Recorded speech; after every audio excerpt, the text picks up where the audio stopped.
Bueno, Si pues queréis, podemos ir empezando y a la sí. gente que se vaya uniendo, pues la vamos admitiendo Mariana o yo, ¿vale? Vale, pues nada, un poco la formación de hoy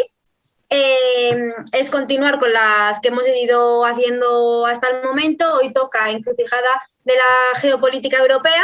y la va a dar John, que estudió filología árabe en la Complutense, y luego también un máster de Derechos Humanos, Democracia y Globalización. También es responsable internacional del grupo y de la Comisión de Izquierda Unida de Federal y también coordinador de la delegación de Izquierda Unida en el Parlamento Europeo y asesor de nuestro grupo parlamentario europeo DELE. Entonces, bueno, lo que vamos a ir haciendo ahora y cómo va a ir rulando la formación es que él nada, va a empezar ahora a charlar. Yo os voy a pasar lo que os había comentado a las que estabais aquí, el formulario por el chat de Zoom, lo vais rellenando a lo largo de la charla o después, eso como vayáis queriendo, y nada, nos lo enviáis. Y nada, va a ser eso, que yo nos empiece a explicar un poco sobre los movimientos internos dentro de la Unión Europea, dinámicas y en general política interior. Y, y nada, y luego va a haber como una ronda de preguntas, ¿vale? Así que yo ya me voy a silenciar y cuando quieras empezar, John, pues a tope. Muchas gracias, Elena, y muchas gracias por la organización de la formación, que viene en un momento además bastante interesante para poder hablar de estas cosas.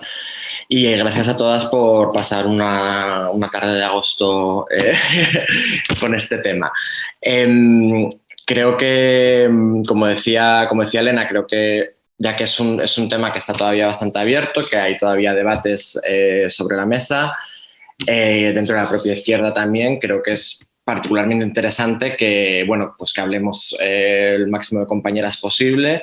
y que contrastemos un poco, pues eso, las diferentes opiniones, los diferentes puntos de vista y que tengamos todo eso, un espacio también aquí un poco de intercambio. Entonces, como decía al principio, que no estaríais la mayoría, pues mi idea es empezar eso con una introducción de algunos de los ejes clave sobre lo que yo creo que es lo más interesante o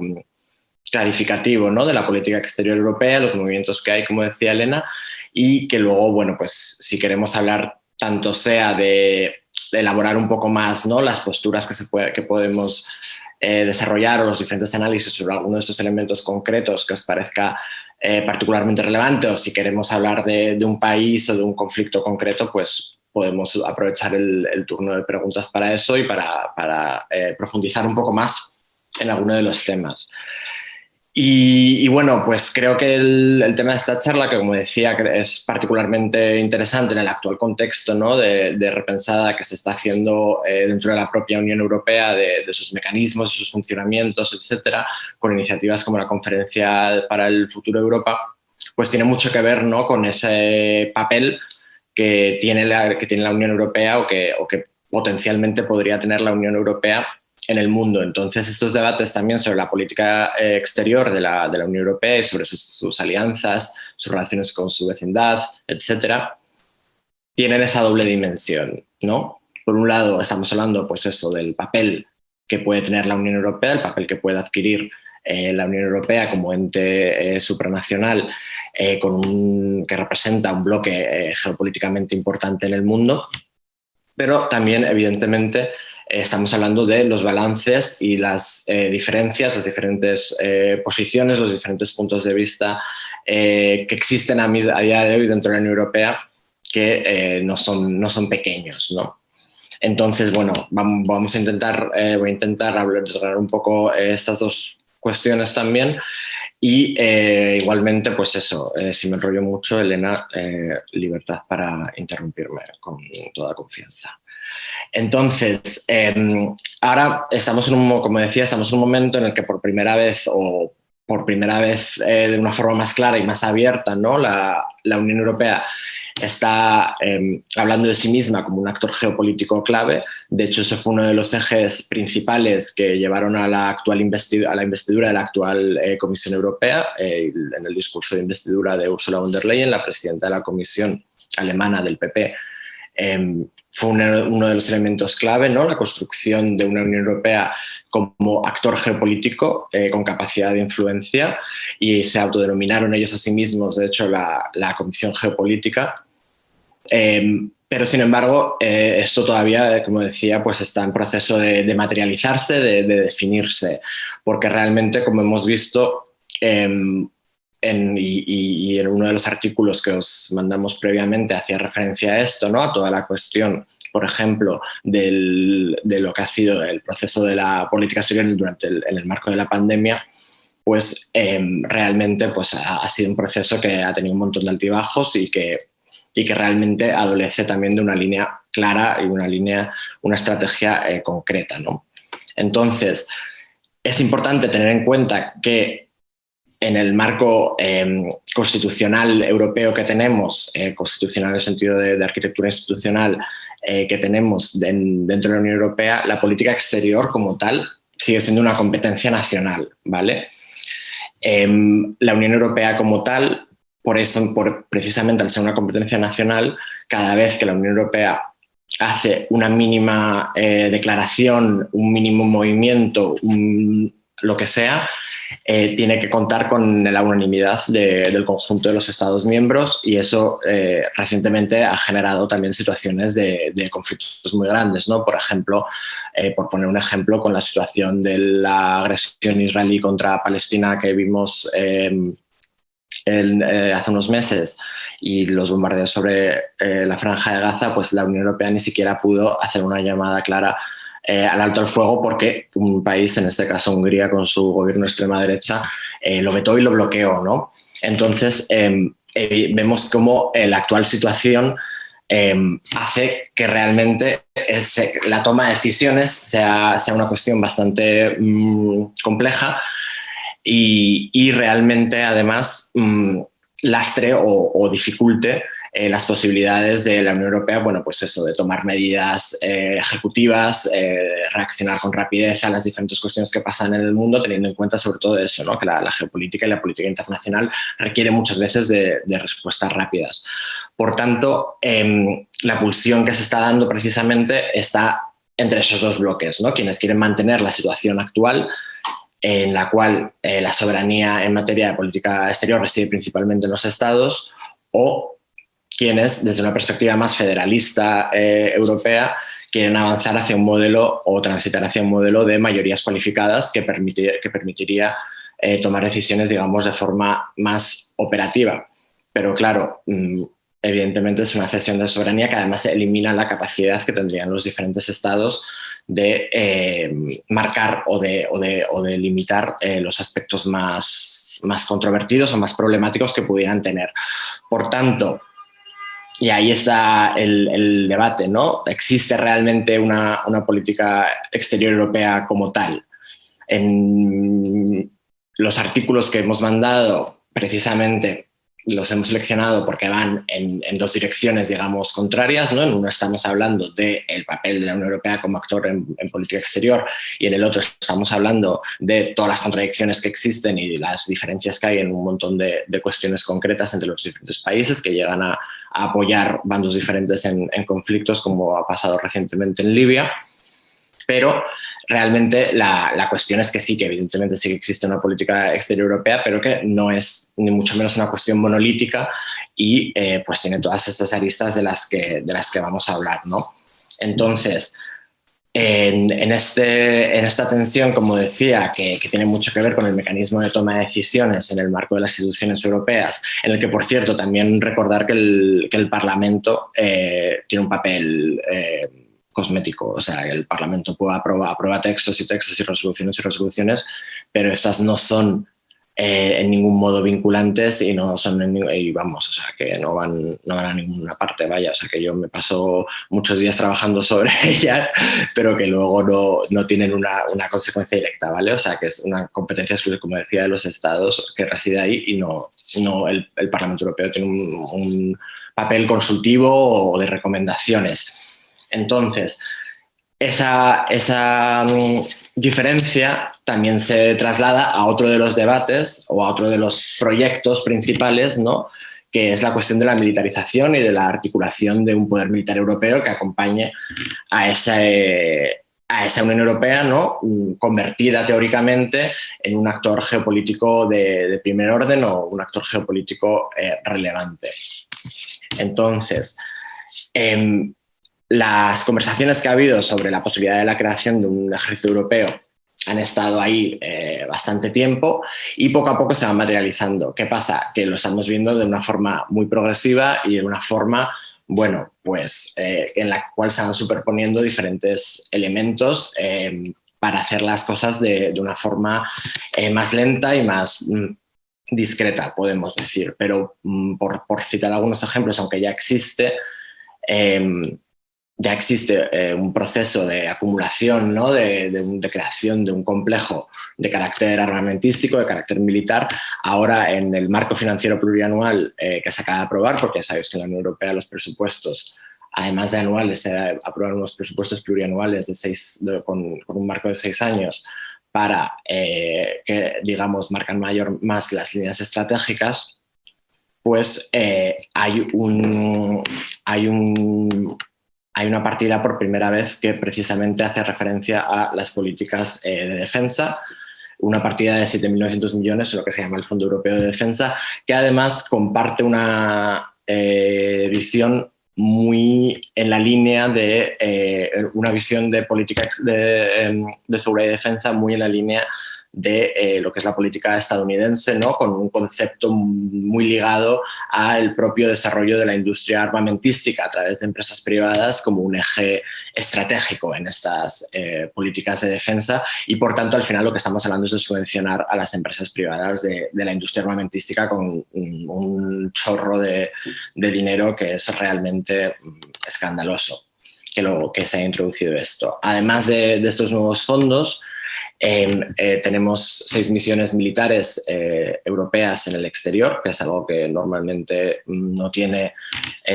una presencia o un papel, una relevancia mediática que hayamos visto, y de hecho son misiones que se caracterizan por una opacidad importante. La mayoría de ellas, tenemos algunas en la vecindad oriental, pero principalmente están en África. En países del Sahel hay un despliegue importante. Y a pesar de que están ahí con la argumentación principal, ¿no?, que se utiliza, aunque como ya dije son de una naturaleza bastante opaca, la argumentación principal es las cuestiones relacionadas con el terrorismo. Sabemos que realmente también están trabajando en elementos relacionados con la política migratoria, y esto es algo que introduciré más tarde también. Pero la obsesión de la Unión Europea con el control de fronteras, con el blindaje de las fronteras de la Unión, tiene mucho que ver también y está lastrando enormemente la política exterior de la Unión Europea, que no tiene que al centrarse en eso y al poner todo su esfuerzo sobre eso, está perdiendo otras oportunidades, ¿no?, de convertirse en un actor que aporte otros elementos, o que podría aportar otros elementos positivos en el mundo. En ese sentido también, además de control migratorio, tenemos la sexta misión militar, que es posiblemente la peor de todas, una de las más escandalosas, que es la misión EUNAVFOR Med. Eso es una misión en el mar Mediterráneo que se hace de forma conjunta con la OTAN. Entonces, de manera conjunta con la OTAN, tenemos una serie de buques de guerra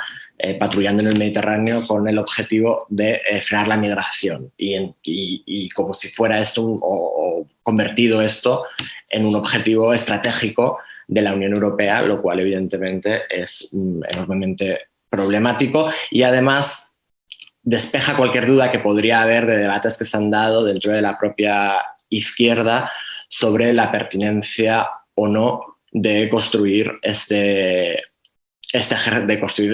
poder militar europeo, ¿no? Cuando hace años, cuando se hablaba por primera vez al principio de la creación de este poder militar europeo, había en determinados círculos que yo creo que pecaban de bisoñez, por decirlo de forma educada, se generaba la idea, ¿no?, de que la creación de esta fuerza militar podría de alguna forma suponer un contrapoder a lo que es la hegemonía estadounidense y construir precisamente una capacidad de desarrollar una política en materia de seguridad y defensa que sea autónoma, porque realmente es una crítica que creo que todas compartimos, en la cual no hay ninguna duda que hay una posición de subalternidad muy grande que ha llevado a la Unión Europea, de hecho, en los últimos años a adoptar decisiones concretas que han ido en contra de sus propios intereses, precisamente por hacer el papel de seguimientismo de la política estadounidense, ¿no? Entonces, tanto es así que tenemos una colaboración directa en nuestras misiones militares con la OTAN, como todos los representantes de la Comisión y del Consejo que han hecho referencia a este desarrollo de un futuro ejército conjunto o de elementos concretos para el desarrollo del mismo, siempre hacen referencia a que esto se tiene que producir a través del refuerzo de la OTAN. Entonces, en ningún momento se plantea esto como un elemento de construcción de una política alternativa, sino todo lo contrario. Es una forma de reforzar un papel de la Unión Europea subalterno a los Estados Unidos y en el marco de su política exterior imperialista. Esto además está generando un montón de problemas en diferentes países de la Unión Europea que no son parte de la OTAN y que no tienen demasiado interés en serlo. Hay países que son constitucionalmente neutrales y la presión que se está generando sobre ellos dentro de la Unión Europea para forzarles a que se adhieran a la OTAN es un elemento muy problemático de sus propias políticas internas que está generando debates nacionales importantes. De hecho, en Suecia, por ejemplo, donde no existía un debate sobre la adhesión o no del país a la OTAN, en los últimos años ha empezado a plantearlo de forma muy insistente la derecha y realmente se está haciendo una campaña que responde a eso, ¿no? Entonces,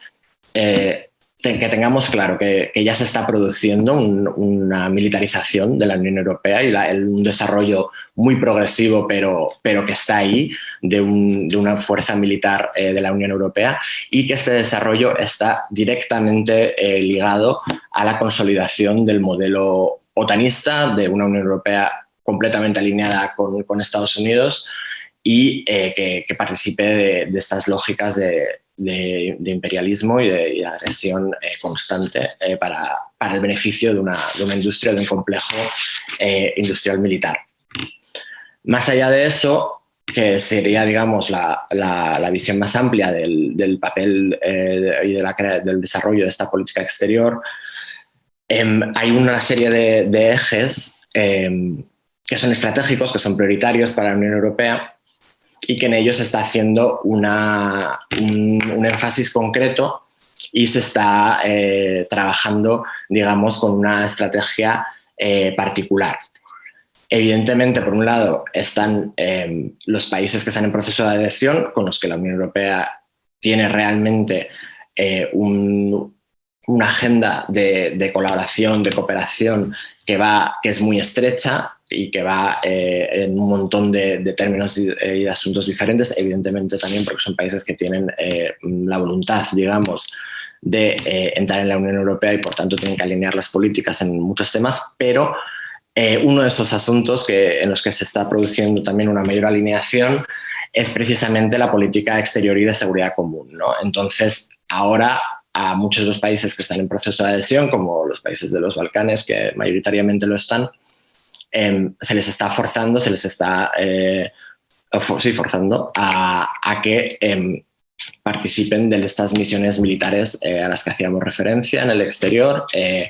y se alineen, digamos, en los diferentes foros internacionales con las posturas oficiales de la Unión Europea, lo cual también tiene un elemento de perversión porque ellos no participan de la toma de decisiones, entonces se les está forzando a alinearse con posiciones de las que no necesariamente han participado de su decisión, ¿no?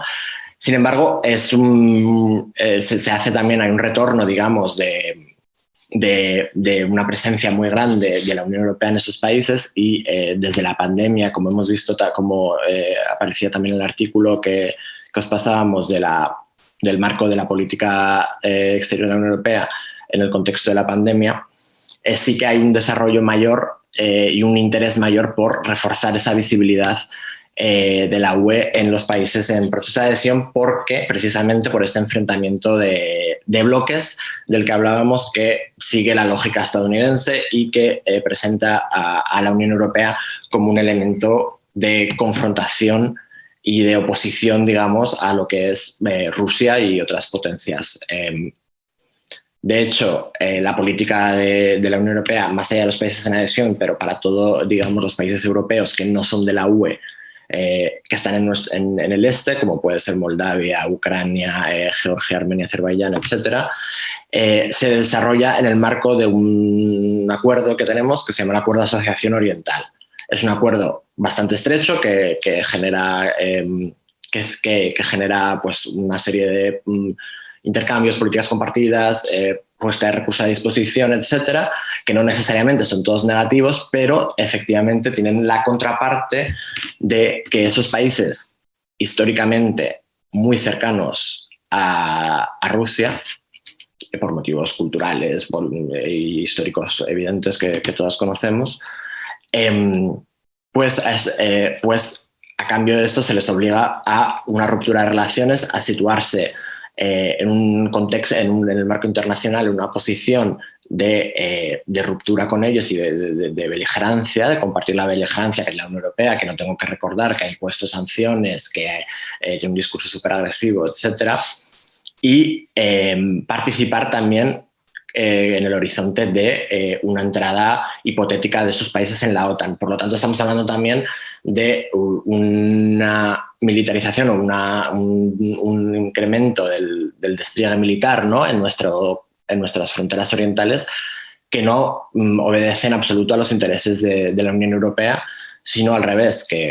obedece a un interés de Estados Unidos por generar esa política de bloques y de confrontación que evite el tránsito hacia un modelo más multipolar, ¿no? Debido al fracaso de esta política, evidentemente, que ha generado, ¿no?, estos conflictos al forzar a países que podrían hacer un papel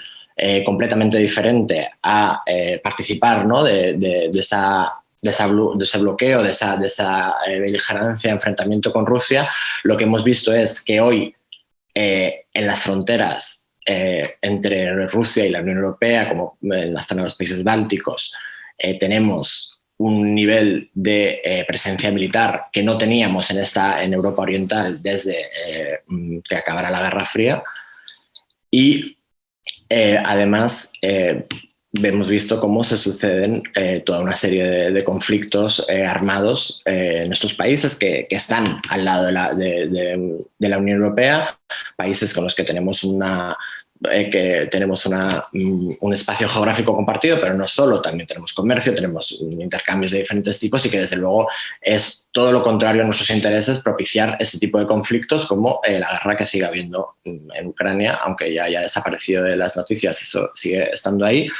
la situación en el Cáucaso, que es cada vez peor, o precisamente el conflicto que se ha abierto en Bielorrusia, un país que se ha visto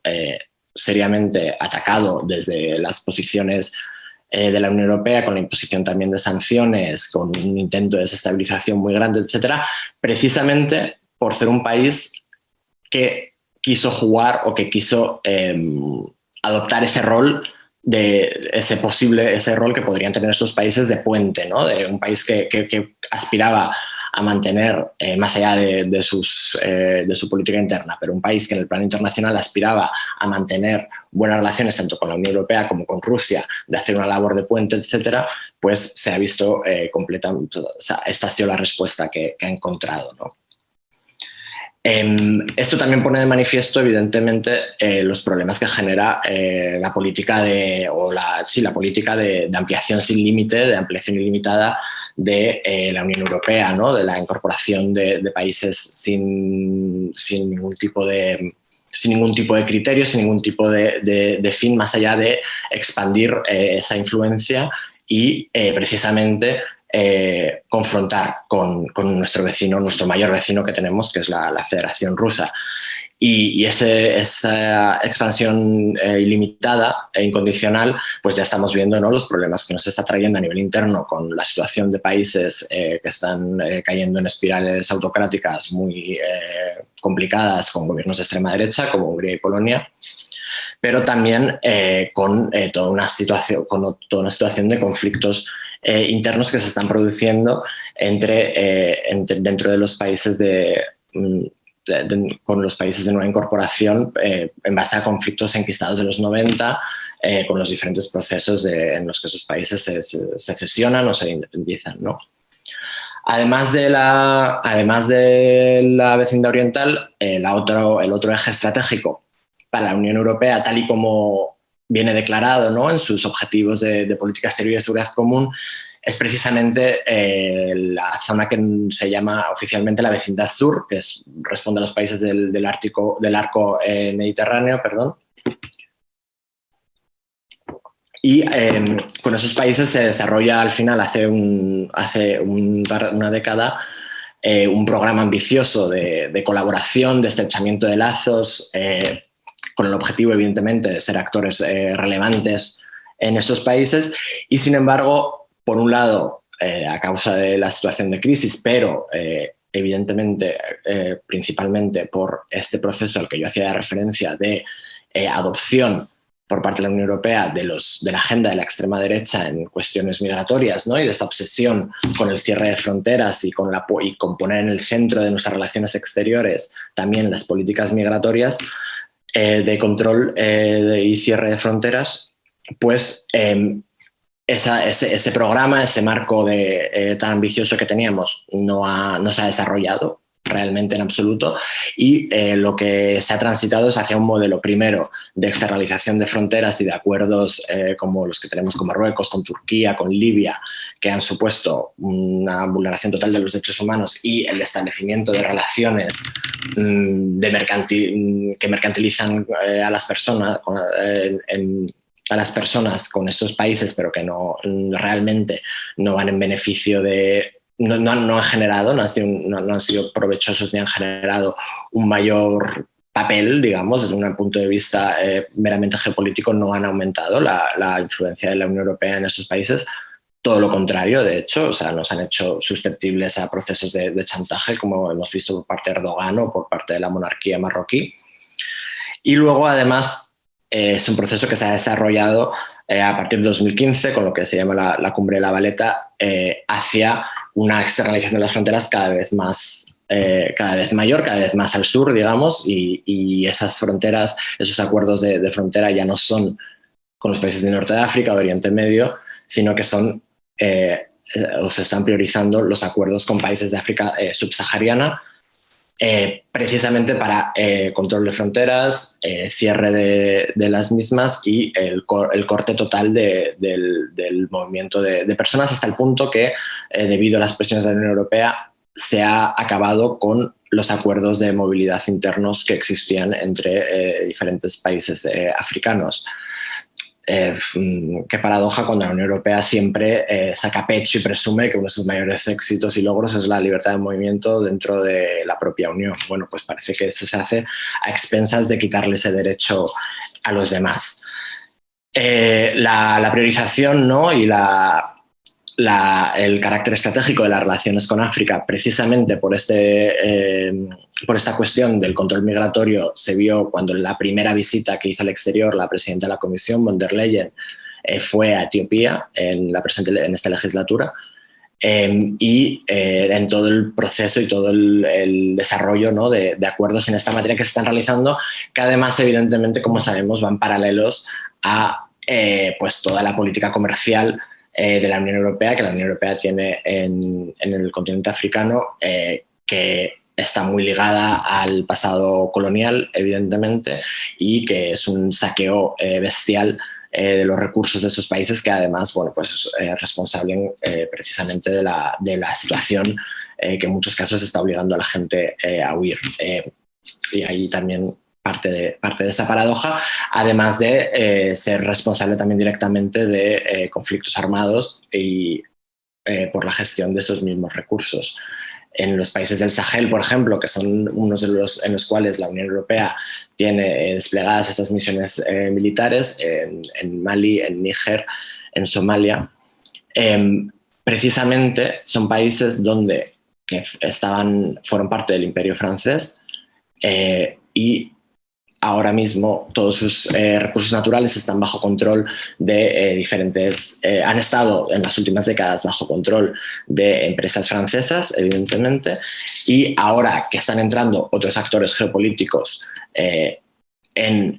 a operar en África, como puede ser China, pues evidentemente la entrada de misiones militares tiene mucho que ver también, además, con el refuerzo, ¿no?, de ese poder y esa capacidad de seguir controlando lo que pasa ahí. Y entonces se puede ver cómo van también de la mano, ¿no?, esos procesos de cierre de fronteras, de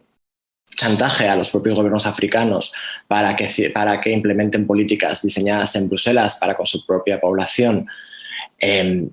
a cambio de que si no lo hacen, pues puede que se les corten los recursos para las políticas de cooperación, o puede que se les corten los recursos o el acceso a visados a sus ciudadanos. Entonces, realmente estamos viendo cómo eso va parejo a el desarrollo de acuerdos de libre comercio y acuerdos para facilitar la implantación de empresas europeas en África. Esto no ha sido sin una contestación social importante. En países como Mali o como Senegal ha habido auténticas protestas sociales, revueltas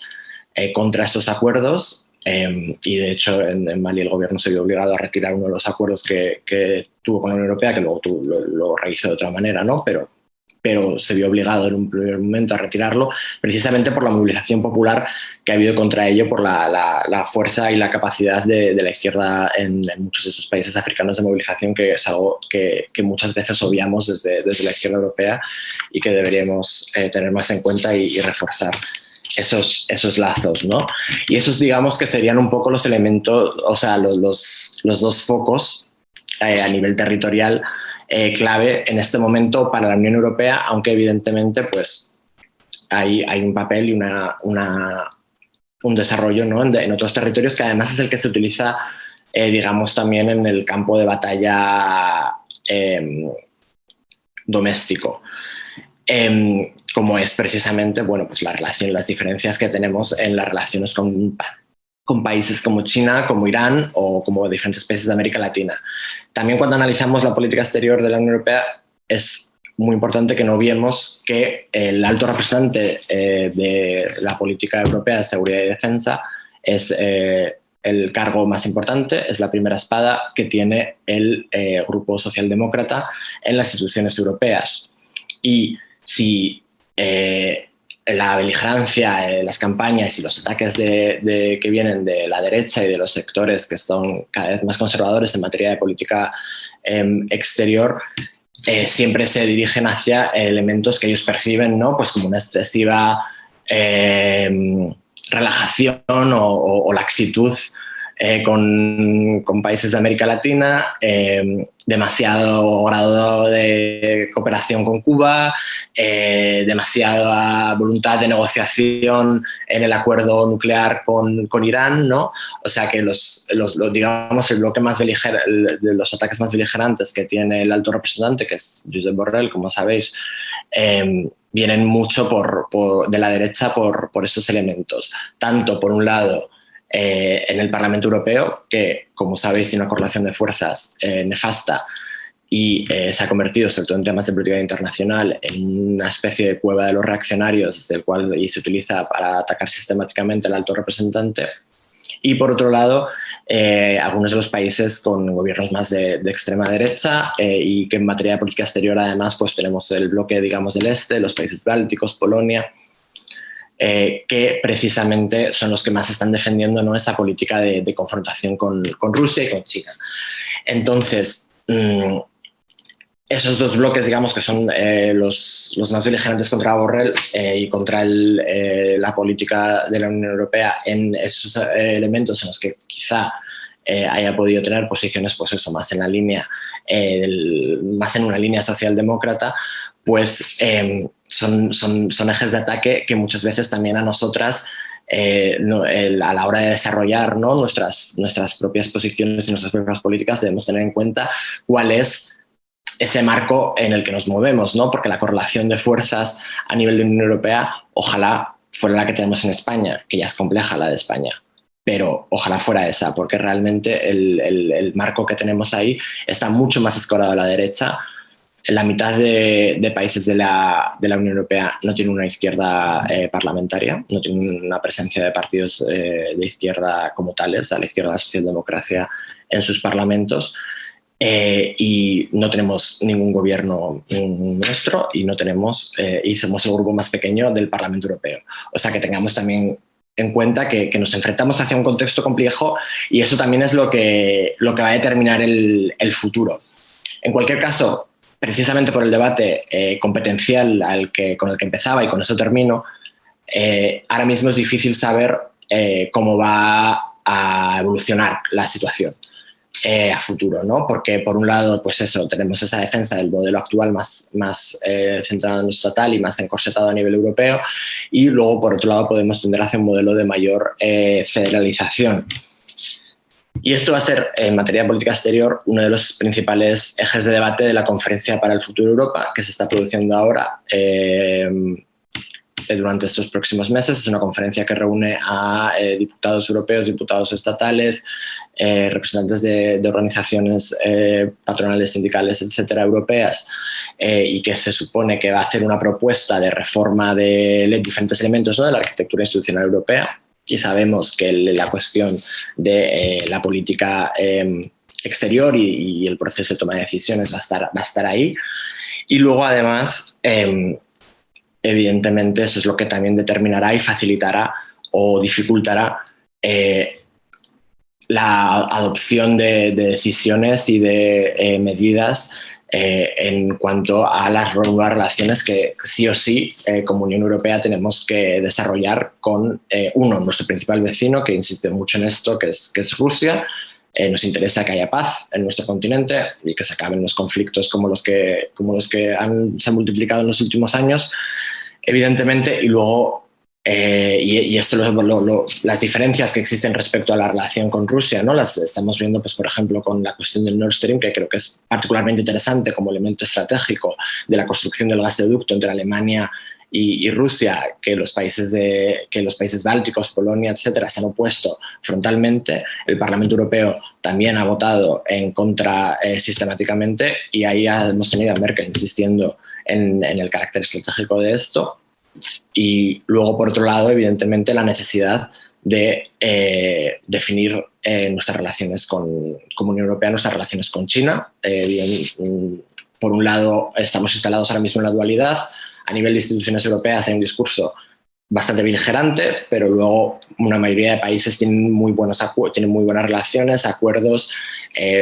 Varios países de la Unión Europea se han sumado a la ruta de la seda como un nuevo eje de relaciones internacionales y comerciales que está proponiendo China, y ahí hay una dualidad, una serie de contradicciones que evidentemente tienen que acabarse y que son lo que va a definir el futuro y los próximos años, por lo menos, ¿no?, de políticas exteriores que tenga la Unión Europea. Así que nada, con esto lo dejo por aquí y encantado de escuchar lo que queráis comentar y que abramos un poco de debate sobre los diferentes temas. Genial, pues muchas gracias, John. Yo creo que si alguien quiere intervenir, que levante la manita o lo ponga por el chat palabra, y estamos así un poco al tanto. Héctor, ¿tú tenías la mano levantada? Vale, pues si quieres empieza tú hablando, y luego he visto que Bruno también ha puesto por el chat que quería hablar. Vale, pues lo primero, gracias, John, por la charla que nos has dado. Yo creo que has introducido un montón de elementos interesantes y nos has dado así unas pinceladas del marco que tenemos por delante muy interesantes. Yo te quería preguntar por una cuestión bastante concreta. Has hablado de la OTAN y se nos viene una cumbre próximamente. Al final, todo el conflicto que representa la OTAN no deja de ser unos elementos fundadores de Izquierda Unida prácticamente. Y yo te quería preguntar un poco por esta cumbre, ¿no? Que si quieres dar alguna pincelada más sobre el marco que gira en torno a esta cumbre, que los objetivos que plantea, alguno de los debates que pueda haber entre los países, cómo puede ser la militarización de Europa, de la que nos has ido hablando. Y luego ya la parte quizás más política, estratégica que nos interesa es qué esperamos, ¿no? ¿Qué perseguimos con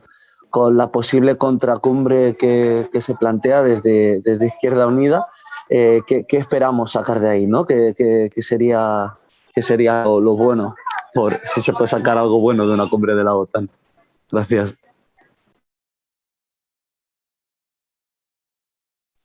Pues nada, John, si quieres tú cuando vayan preguntando, ves respondiendo. Sí, hacemos así uno a uno. Vale, sí, porque tenemos... Sí, como tú lo prefieras, la verdad. Sí, bueno, vamos lo que... O sea, que si de momento no tenemos tantas, pues mejor hacerlo así uno a una.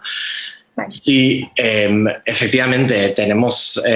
no podía habernos venido en peor momento el tema de la cumbre, de que España acoja la cumbre anual de la OTAN el año que viene. Evidentemente es una cuestión, como tú decías, ¿no?, central de nuestra propuesta política en materia exterior, la salida de la OTAN y la disolución de la OTAN, apostando por un marco de seguridad y cooperación en materia de seguridad nítidamente europeo y que además incluye al conjunto de Europa, es decir, desde Lisboa hasta Siberia. Evidentemente, pues es un elemento que nos ha generado, como sabéis y como podéis imaginar, pues determinadas contradicciones. Hemos salido con ello, hemos tenido una postura pública contundente y creo que es una cuestión por la que creo que habla positivamente, ¿no?, de la voluntad que hay de seguir trabajando y de seguir poniendo en el centro este tema, independientemente, ¿no?, de la situación y de la presencia que tenemos en el gobierno de España. Creo que el eje sobre la cumbre en sí, creo que el eje va a seguir estando en los elementos presupuestarios. Creo que la cuestión del desarrollo de este complejo industrial armamentístico del que hacía referencia antes es central y es un elemento que Estados Unidos ha estado presionando mucho. Con la administración Trump empezó, pero de momento Biden no ha rebajado el tono con respecto a la necesidad de que los países europeos incrementen su gasto militar precisamente para alimentar a esa industria. Y evidentemente para nosotras es prioritario, y aquí también hablo como responsable internacional, es prioritario que durante esa cumbre de la OTAN haya también un escenario de contestación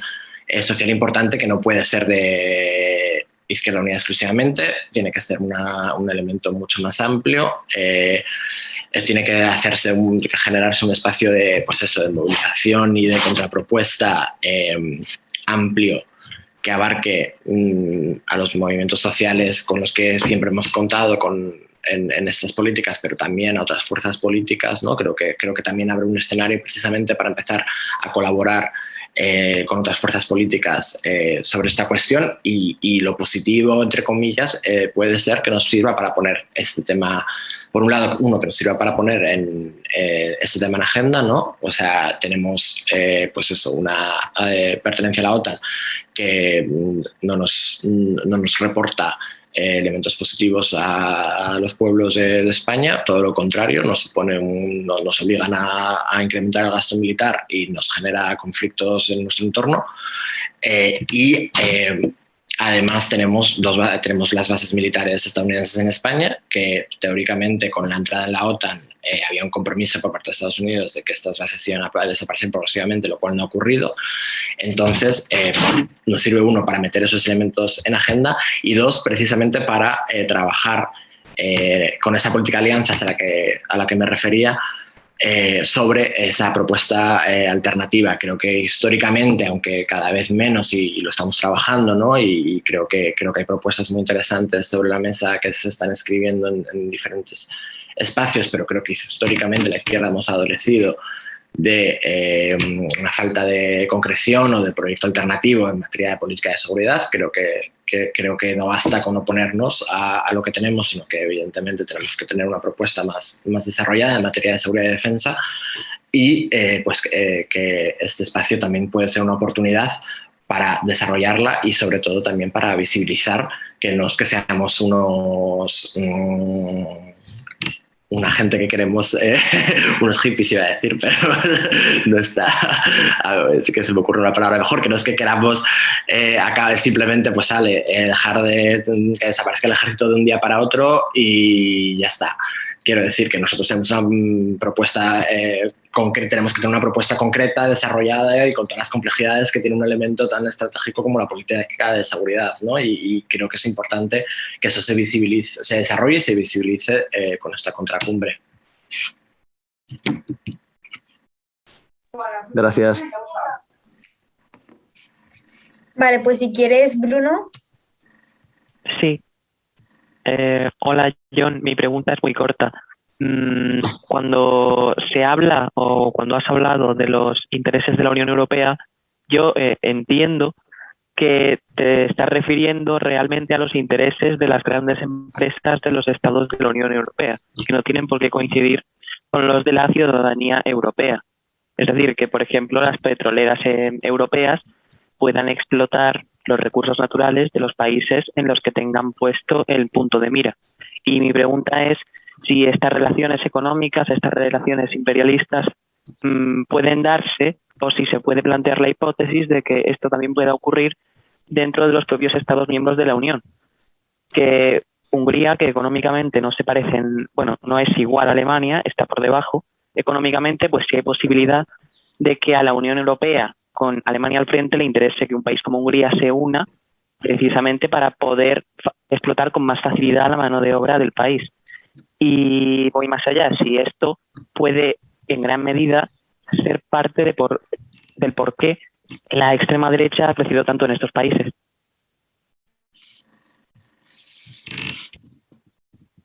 Sí, no sé, o sea, por responder a lo concreto de la oposición, no sé en qué momento, o sea, a qué punto hace referencia, y a lo mejor lo he utilizado o no he concretizado lo suficiente en algún momento que haya utilizado la cuestión de intereses de la UE, pero sí, evidentemente tienes toda la razón en que son dos cuestiones radicalmente diferenciadas, ¿no? Los intereses de la Unión Europea en tanto que institución y proyecto político antisocial creado por las élites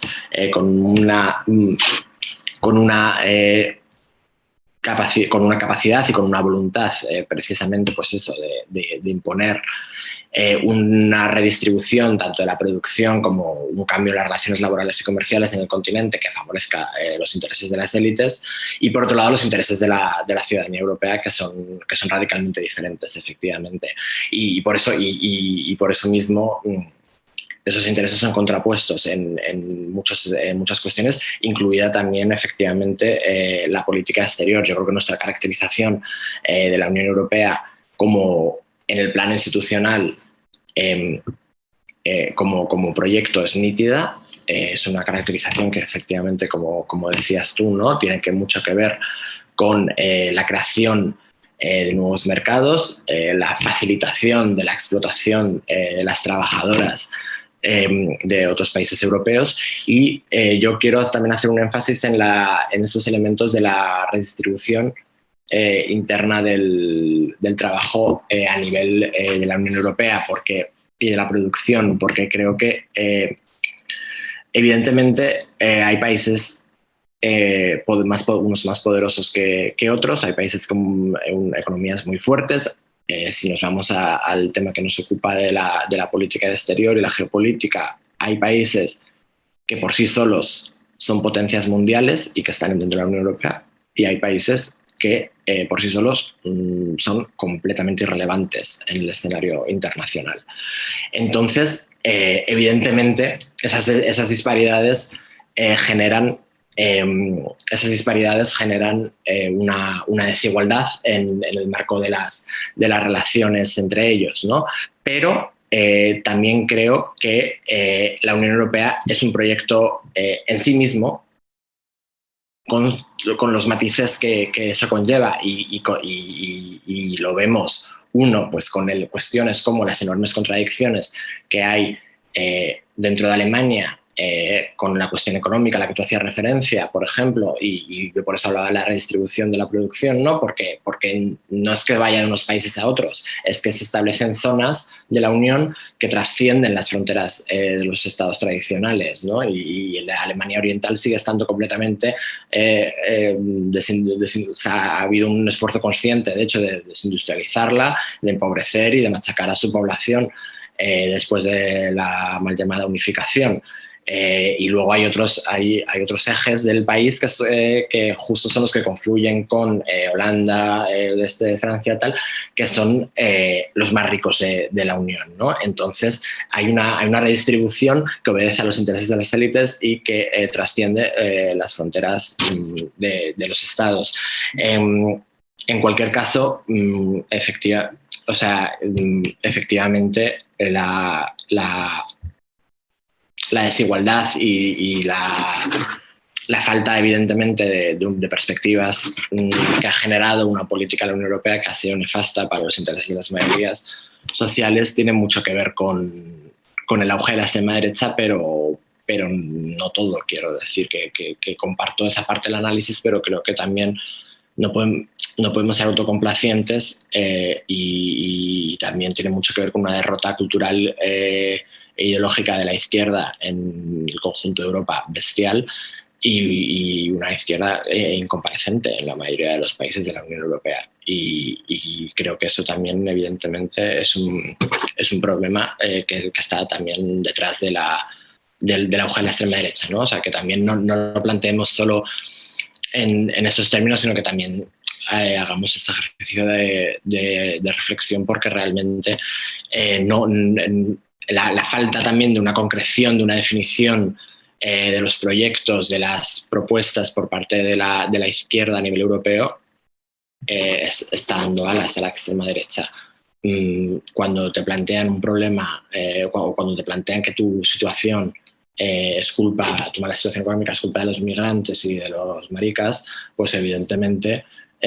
y te dan una respuesta como muy facilita y muy encuadrada, es más fácil que hacer un análisis complejo de la situación, pero precisamente ese debería ser nuestro papel, ¿no?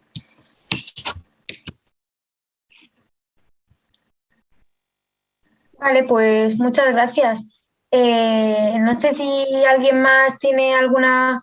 pregunta, y si no, pues lo dicho, que lo ponga por el chat o que le mande la mano. Dime algo, John. No intervenid, hombre, que me siento que he hecho un poco monólogo. Yo, por ejemplo, tengo una pregunta, ¿vale? Al principio de la formación estabas diciendo sobre el discurso que es dominante en Europa con la extrema derecha, y sobre todo el corte de fronteras y demás, ¿no? Entonces, que por una parte la Unión Europea se luce de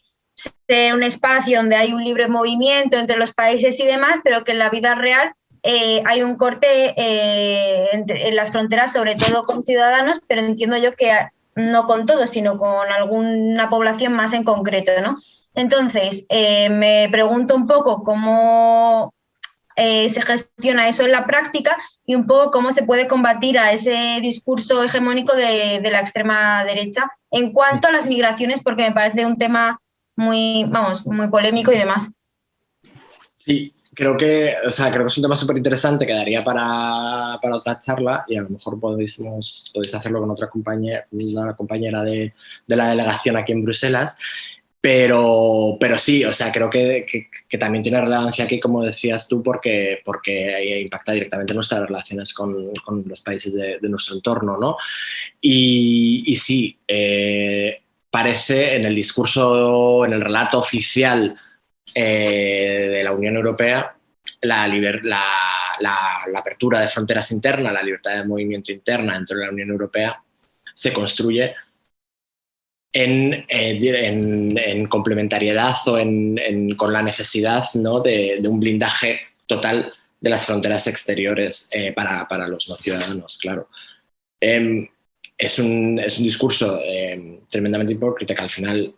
también tiene que ver con esa hegemonía, ¿no? y esa capacidad que tiene la extrema derecha de imponer su agenda, muchas veces sin haber ganado en las urnas, porque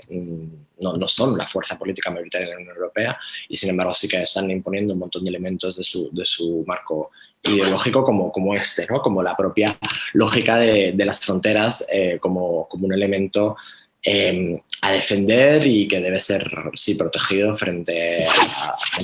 a quienes vienen de fuera, que se presentarían como una especie de, pues eso, de enemigos invasores a los que abatir, ¿no? No solo esto es en nuestras propias fronteras exteriores, sino lo que decía que a lo mejor no quedó claro es que la Unión Europea también en sus relaciones con los países africanos está imponiendo cambios en su propia legislación interna de esos países para que estos países, pues, por ejemplo, ya no haga falta esperar a que la gente intente entrar en la Unión Europea, sino que haya un despliegue militar bestial en la frontera entre Níger y Argelia, por poner un ejemplo, y que la gente se vea retenida mucho antes. Esto nos ha hecho llegar al punto que está haciendo la Unión Europea hoy de financiar a la Guardia de Fronteras de países como Sudán, que es una dictadura atroz cuyo presidente está en busca de captura por crímenes de lesa humanidad por la Corte Penal Internacional. Y a esta gente les estamos financiando a sus cuerpos de seguridad para que detengan a la gente, estamos deportando a personas ahí, etc. Entonces, demuestra, ¿no? la centralidad que ocupa esto en el tablero. Y en las relaciones exteriores de la Unión Europea, pero creo que también es importante que no perdamos de perspectiva que son precisamente respuestas, estas políticas de bloqueo y de cierre, a los discursos, son consecuencias, ¿no? de los discursos racistas y como tal, al final, lo que se está haciendo es generar situaciones de enormes vulneraciones de derechos humanos en nuestras fronteras exteriores, que ya están calificadas como las más peligrosas y las más mortales, con mayor tasa de mortalidad del mundo entero. Y estamos generando eso también como respuesta a esa percepción que no es real, porque realmente pues a Europa llega mucho más gente en avión que por las fronteras terrestres o marítimas, y dos, las cifras de gente que llegan no han parado de disminuir en los últimos años y son perfectamente asumibles si hubiera un reparto justo y equitativo entre los diferentes Estados miembros y todo el mundo se hiciera cargo de sus responsabilidades. Somos el territorio más rico uno de los territorios más ricos del mundo. El problema que tenemos es precisamente con la distribución de esa riqueza, ¿no? Pero si hubiera una voluntad política, efectivamente, pues las cantidades de personas que llegan no generan un problema, ni muchísimo menos a la Unión Europea.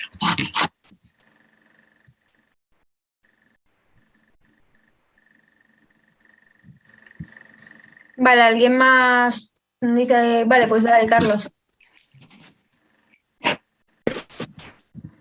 Sí, yo quería preguntarte, John, si cómo valoras la experiencia del Brexit y del cuestionamiento de los principios fundacionales de la Unión Europea en contraposición, como has comentado muy bien, con toda la política migratoria y todos estos acuerdos con los países de África, que supongo que serán para evitar las imágenes de los ahogamientos, para que no llegue a ver ni noticias, y los ciudadanos europeos, pues, digamos, vivamos en un espejismo de una Europa, ¿no? Pues como se concebió, pero en la que vivamos, una que sea totalmente distinta, pero en ese espejismo. ¿Cómo valoras tú fenómenos como el Brexit de cara a que los propios partidos popular europeo, partidos de extrema derecha, sientan miedo del riesgo de desintegración, ¿no? de al final de someter a tanta tensión a la Unión Europea y, bueno, de que de alguna forma relajen o no recrudezcan, ¿no? Todo este acrecentamiento de las desigualdades y de la... Si ves que esto puede ser como un toque de atención para que ellos, por su propio interés, el de los países ricos y el de... ¿no? Pues moderen o suavicen o controlen de alguna forma, ¿no? Estas políticas migratorias y este crecimiento de las desigualdades, ¿no? Si crees que tienen miedo de esto y que sí que, o crees que no, que esto irá a más y que esto... Sí. Bueno, creo que, o sea, por un lado sí, tienes toda la razón con lo que comentabas de que al final la voluntad de las políticas de externalización es evitar que se vea la situación de muerte, de violación de derechos humanos y de obligación de posicionamiento de la gente en la precariedad más absoluta. Y esto tampoco ocurre porque haya una especie de maldad intrínseca, ¿no? Sino que siempre también, pues eso, nosotros que somos de izquierdas tenemos que seguir el rastro del dinero y eso siempre nos va a dar muchas pistas de por dónde van las cosas. Al final también esto es una industria y hay muchos intereses económicos detrás de generar precisamente esta precariedad y este sufrimiento que facilita la explotación. Al mes de firmarse el acuerdo de la vergüenza con Turquía, que supongo que recordáis hace unos años que fue muy polémico, al mes se había llenado Turquía de fábricas de industrias textiles, muchas de ellas produciendo para Inditex, que empleaban mayoritariamente a refugiados, muchos de ellos niños, muchos de ellos en situaciones de semi-esclavitud, ¿no? Entonces, evidentemente, este sufrimiento, este bloqueo, hay quien se beneficia de ello. Y luego sobre el Brexit, que creo que es súper interesante y que no lo hemos tratado mucho, no hemos tratado nada en esto. Pues precisamente quizá porque Reino Unido también respondía a ser uno de esos países, ¿no? Que, como mencionaba antes, pues es un país que en el ámbito también de la política exterior, de la política internacional de la Unión Europea, pues bueno, es uno de esos países que por sí mismo tiene cierto peso y tiene un papel, aunque cada vez menor, ¿no? En los diferentes espacios internacionales. Y entonces no ha habido, digamos, una afectación como sí que la ha habido en otros ámbitos, en materias relacionadas, por ejemplo, con libertad de movimiento, con derechos de ciudadanía, etcétera, por la cantidad de población comunitaria que hay en Reino Unido, ¿no? Pues en materia de política exterior no ha habido tanta afectación, pero por desgracia, y creo que eso también es parte de la situación de la correlación de fuerzas tan negativa que hay en la Unión Europea. No tenemos, o yo no tengo en absoluto esa percepción de que haya un miedo a una posible desintegración de la Unión Europea o que esto sirva para que alguien se replantee los problemas a los que hacíamos referencia antes, ¿no? Creo que más bien al contrario, o sea, que también porque lo ha puesto en bandeja el primer ministro británico y sus posiciones y su carnaval constante, ¿no? Pues ha puesto en bandeja que precisamente las élites europeas, que tontas no son, hayan aprovechado esto para reforzarse, para rearmarse. Y al revés, ¿no? O sea, que ahora estamos en medio del proceso de la conferencia sobre el futuro de Europa que seguramente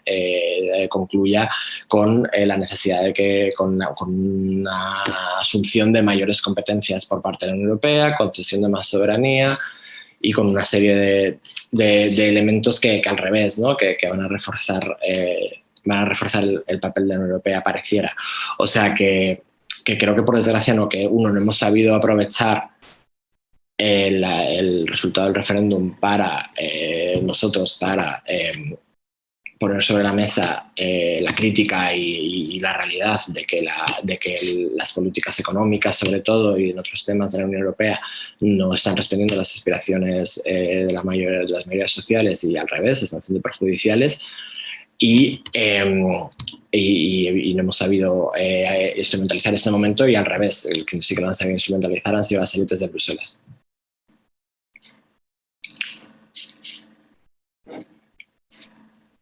Vale, Dani, si quieres preguntar. Hola, buenas tardes. Bueno, muchas gracias, John, por la exposición. Nos estás contando el neocolonialismo en África, el seguidismo a Estados Unidos y la OTAN, la obsesión con las fronteras. Yo lo que te quería preguntar es en qué conflictos la Unión Europea se ha posicionado claramente como un actor propio, como un actor independiente, y defendiendo, más o menos se puede interpretar que los valores que afirma promover, ¿no? ¿En qué conflicto se ha posicionado de una manera independiente?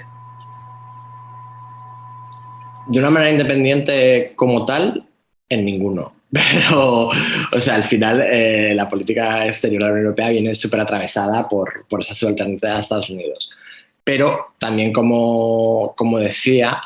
no olvidemos que es la política exterior es la joya de la corona de los socialdemócratas en el pacto que tienen con la derecha en Europa, y es su principal espacio de poder. Entonces sí que es verdad que hay elementos concretos en los que se ven posiciones que no son, que sí que están matizadas respecto a las norteamericanas, por supuesto, y están matizadas respecto a las que estaría intentando imponer, y son diferentes a las que estaría intentando imponer la derecha como tal. Creo que la oposición de la Unión Europea al bloqueo en Cuba es un ejemplo claro de eso, ¿no? O sea, que creo que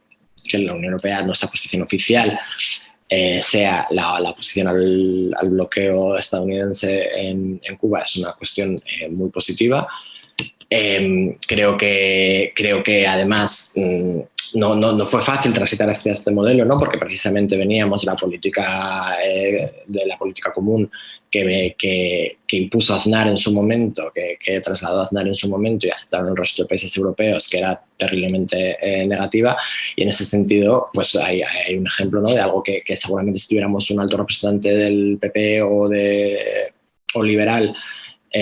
no tendríamos esas posiciones. Y luego, pues también he hecho también antes referencia a la cuestión de la voluntad de negociar el acuerdo nuclear con Irán, que es un frente también. Cuando Estados Unidos sale del acuerdo, la Unión Europea se mantiene ahí y hace un esfuerzo negociador. Y luego un elemento que es un elemento de fricción ahora mismo entre los diferentes países, y que también, por alertar un poco, porque seguramente haya movimiento con este tema después de verano, y evidentemente para nosotras como EU es un tema central, que es la cuestión saharaui. Después de que Trump reconociera una supuesta soberanía marroquí sobre el territorio del Sáhara Occidental como uno de sus últimos regalos antes de dejar la Casa Blanca, y evidentemente Biden no lo va a revertir. Ahora Marruecos está haciendo todo el esfuerzo para intentar lograr un reconocimiento similar por parte de la Unión Europea, y de hecho las medidas de presión contra España, también contra Alemania, han estado con el embajador en consulta recientemente, van muy en la línea de presionar precisamente para conseguir eso, un reconocimiento de su soberanía o un reconocimiento de facto de su ocupación del Sáhara Occidental. Sin embargo, el acuerdo, tenemos una sentencia pendiente sobre un acuerdo pesquero, que ya hubo una que canceló un acuerdo pesquero con Unión Europea-Marruecos anterior y se volvió a negociar otro, y este va a volver a ser cancelado por el Tribunal de Justicia de la Unión Europea, porque es un acuerdo que incluye las aguas territoriales saharauis y se ha negociado solamente con las autoridades marroquíes, que no tienen competencias sobre esas aguas. Entonces esto va a ser por un lado tenemos el no reconocimiento, que parece que hay una solidez y una unanimidad a la hora de que ese reconocimiento como tal no se produzca, a pesar de que sí que hay países más pro-marroquíes, y dos, esa sentencia del Tribunal de Justicia de la Unión Europea que está al caer pueden generar una situación bastante interesante después del verano con este tema que precisamente pueda abrir una oportunidad para ponerlo más en la agenda y para tratar de avanzar en él. Vale, pues si quieres ahora pregunta Javi. Vale, bueno, ¿se me oye? Sí. Vale, mi pregunta era, bueno, ahora que precisamente, pues bueno, con toda esta situación del COVID parece que se acelera un poco las tensiones entre las potencias de Occidente y China, ¿qué puede suceder ahora con la llamada nueva ruta de la seda? ¿Qué intereses puede tener la Unión Europea en ese nuevo proyecto económico? Y sobre todo, ¿cómo puede afrontarlo España y cómo podemos afrontar nosotros como dentro de nuestra izquierda esa nueva ruta económica, ese nuevo proyecto económico que desde luego pues, puede un poco trastocar los polos económicos ahora mismo? Uh-huh. Gracias. Esto al final es un poco el meollo de todo lo que va a pasar en los próximos años, ¿no? Y creo que es al final el eje de todo, de cómo redefinir, de cómo al final también nuestra política de subalternidad a Estados Unidos nos está impidiendo en muchos casos desarrollarnos nosotros y desarrollar el potencial que podríamos alcanzar con elementos tecnológicos, comerciales, etcétera, a través del acuerdo en este caso con China, ¿no? O sea, al final, evidentemente, ya tenemos una disputa abierta, la Unión Europea tiene una disputa abierta con China muy importante en determinados territorios por tener una mayor influencia. Creo que hablábamos de eso en el artículo precisamente con la cuestión del COVID, ¿no? Y de cómo al final, pues eso, la Unión Europea está intentando desesperadamente con su propaganda tapar la realidad, que es que China ha estado donando vacunas a un montón de países. Y luego, por otro lado, pues eso, con el espacio, digamos, de la propia ruta de la seda, que es el marco de relaciones comerciales y tecnológicas que está proponiendo ahora mismo China, que evidentemente pues responde a un interés suyo legítimo, por supuesto, de aumentar su influencia internacional y de desarrollarse económicamente también a través del comercio, pero sin embargo pues pone sobre la mesa un nuevo modelo de relaciones internacionales completamente diferente al que teníamos hasta ahora. Y que por primera vez, ¿no? Pues es un modelo respetuoso con las diferentes soberanías y sobre todo es un modelo que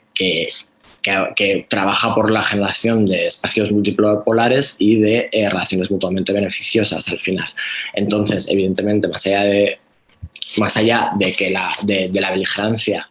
retórica de la Unión Europea, ¿no? Pues lo estamos viendo todos los días con el tema de la situación en Hong Kong, la propaganda que se vierte sobre las supuestas vulneraciones o elementos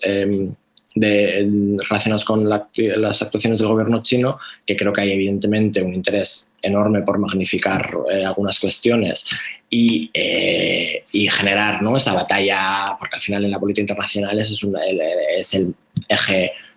central, es esa batalla de la propaganda, ¿no? Y esa batalla de los relatos que juega un papel central. Pero bueno, más allá de esa batalla de los relatos en la cual la Unión Europea está siendo profundamente beligerante con China, creo que tenemos un problema en el sentido precisamente de la participación, ¿no? En ese proyecto. Hay países de la Unión Europea que ya son parte de él, como decíamos, y hay países de la Unión Europea que no quieren ni oír hablar de él. Entonces, efectivamente, la Unión Europea no tiene una postura cohesionada sobre la participación en nueva ruta de la seda, y es algo que efectivamente debería reflexionarse para nosotras, y ya hablo también desde la perspectiva española. La no participación en esto es eso, es perder también una capacidad de acceso a determinados desarrollos por precisamente esa política de seguidismo de otros, ¿no? Entonces, en España también es un debate que en algún momento se tendrá que plantear, y creo que a nosotros también, bueno, pues nos corresponde trabajar en ese sentido, pero ya te digo que eso, que es un buen ejemplo, ¿no?, de cómo la Unión Europea pues no tiene políticas cohesionadas sobre un montón de temas relacionados con la política exterior.